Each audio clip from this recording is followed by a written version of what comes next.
Et lors de 2 fusillades qui se sont déroulées à proximité l'une de l'autre dans une ville rurale d'Afrique du Sud. Des recherches sont en cours pour retrouver les suspects, a indiqué la porte-parole de la police nationale, Atlenda Mate, dans un communiqué. Les fusillades ont eu lieu vendredi soir dans la ville de Lusiki-Siki, dans la province du Cap-Oriental, au sud-est de l'Afrique du Sud. Les meurtres ont été commis dans 2 maisons mitoyennes selon la police. 4 femmes, un homme et un bébé de 2 mois ont survécu.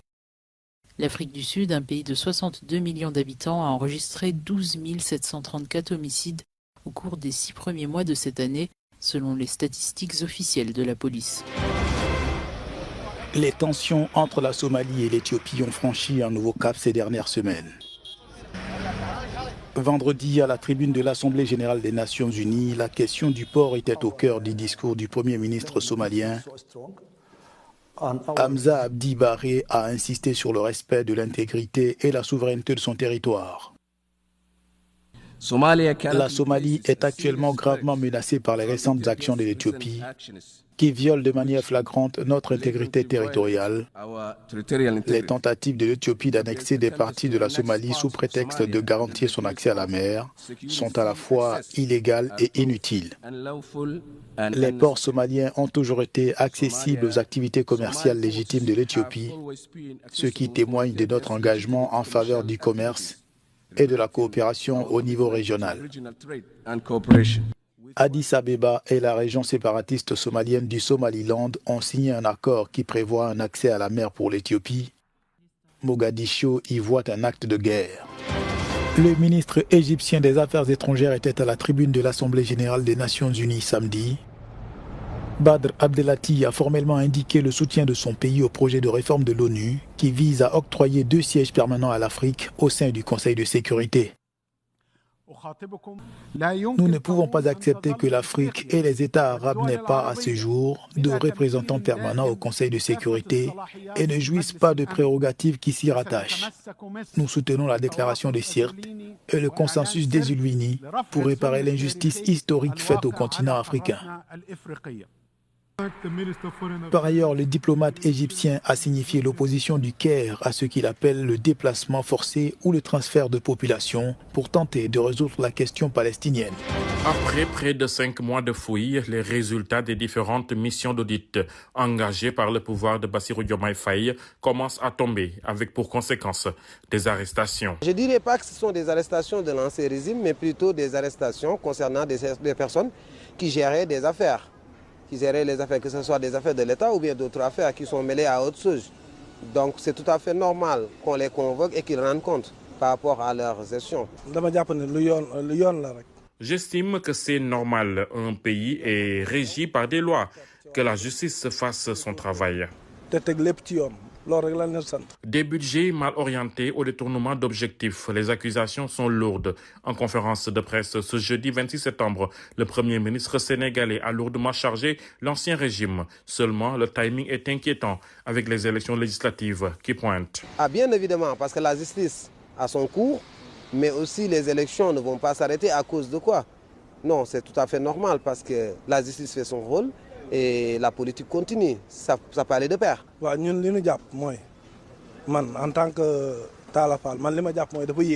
Moi, Talla Fall, je crois même que c'est lent. Maintenant qu'ils ont commencé, qu'ils le fassent avec objectivité. C'est tout ce qui importe. Qu'ils le fassent maintenant ou demain. L'essentiel, c'est qu'on ait notre argent. Que les voleurs soient traqués et punis.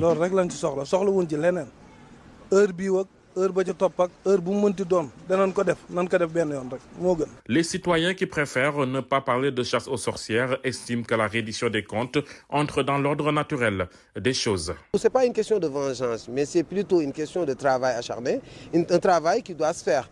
Parce que tout doit se faire dans le temps. Parce que le pouvoir, il ne cherche pas à viser qui que ce soit. Mais si vous avez des responsabilités auparavant, vous devez rendre compte. Parce que c'est la population d'ailleurs qui le demande. On n'est pas là pour travailler ou bien pour cotiser dans les caisses de l'État afin que quelques groupes de personnes puissent en bénéficier. Non. S'ils n'ont rien fait, ils n'auront pas de problème, mais s'ils sont mêlés à certaines choses, vraiment, ils vont rendre compte, c'est ça, c'est simple.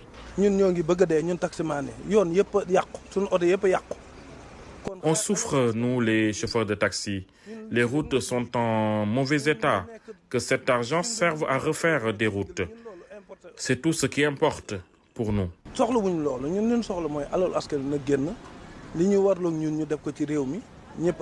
Amadou Ba, candidat malheureux à la dernière élection présidentielle, est cité par Ousmane Sonko comme faisant partie du carnage financier opéré contre le peuple sénégalais par l'ancien régime. Le savoir est une arme, et maintenant les Kenyans savent. Willy Oeba a fait de l'éducation politique son quotidien.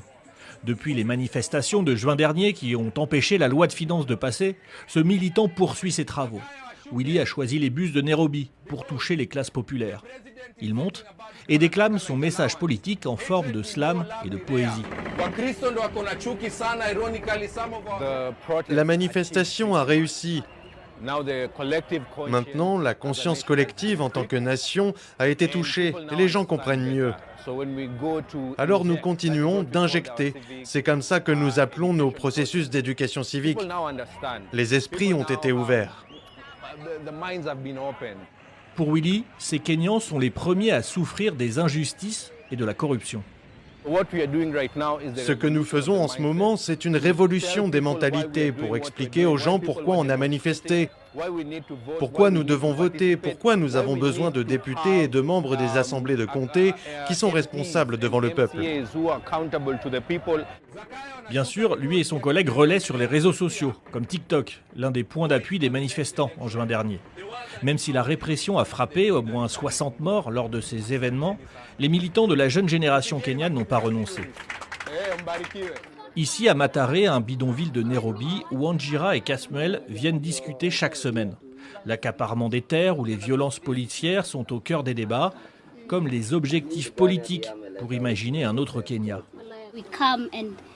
Nous venons nous assurer que nous sommes sur la même longueur d'onde mentalement, que nous nous parlons, que nous disons que nous laissons derrière nous le Kenya qui nous tue, qui tue notre avenir, qui détruit notre présent, qui ne se préoccupe pas de nous, parce que c'est notre maison à chacun et à chacune d'entre nous. Nous essayons toujours de lutter contre notre vieux système de 60 ans et nous n'avons pas pu le combattre spontanément, mais nous avons gagné le cœur des gens.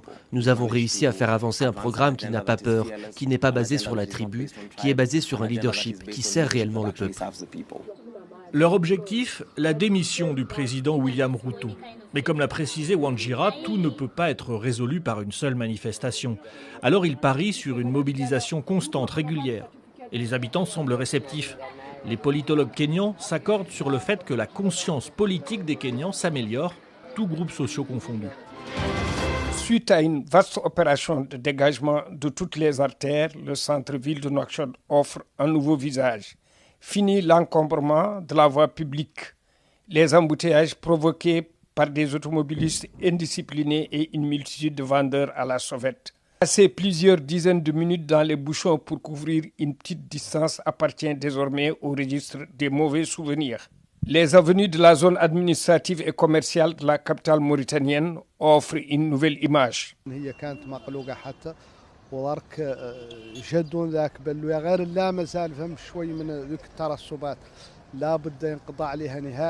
J'apprécie à sa juste valeur l'opération de désencombrement qui donne un nouveau visage au centre-ville de Nouakchott. C'est un très bon travail qui a été réalisé par les autorités, mais il reste encore d'autres défis par rapport à la discipline. مشكلتنا ضرك تشاع لنا يا الله ونجبروا بلاد بنين بعد قاع نعودوا نقاروا ونعودوا نوقفوا تعود توقف للزبون ترفدوا تقد تقبلوا ترفدوا انت ضرك ما تقد تقبل زبون عند بنين توقف تجي السلطات حاكمتك ويعطونا على الاقل ديستانس نتموا نقدوا نقاروا فيه لرقاش نقبلوه نرفدوه نمشوا بيه. Je suis un chauffeur de taxi.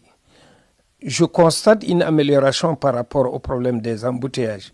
Cependant, nous sommes confrontés à de nouvelles difficultés car il nous est impossible de trouver là où stationner.